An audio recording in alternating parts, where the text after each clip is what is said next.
Dorian tries the empathetic approach and asks Aelin to consider what it would be like for any of them to be chained up in a dark room for a lengthy period of time, but Aelin does not want to hear that and reminds Dorian that every inch of her has been designed to ensnare men to make them think she's harmless. I did really like it when Dorian said, "Trust me, Manon Blackbeak is anything but harmless."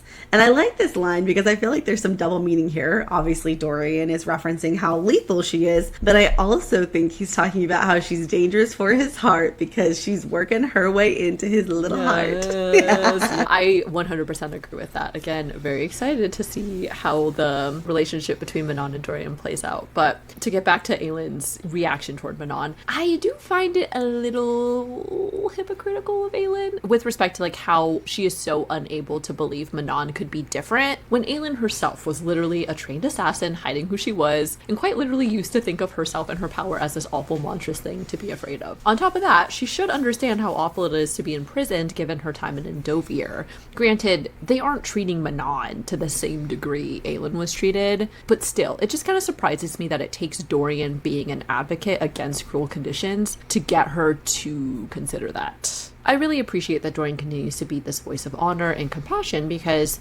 he could very easily have gone the other route and become really cruel and hardened from his experience with the Valg, but instead he now appreciates freedom and allowing people to have agency more than anything. Of course, he's also a little clouded by his attraction to Manon as well, but overall, Dorian has always advocated for a more cooperative, peaceful approach to diplomacy. I like that he's there because he provides that balance. Yeah, he really does. And I can't think of like a good analogy, but as you said, he's the balance for Aelin. Aelin needs someone level-headed and someone who's not Rowan. Because Rowan is always Team Aelin no matter what. Right. I think he does kind of help level her a little bit, but he's never going to go against what she wants. Right, and he's so always you going to need be someone on her team. Exactly.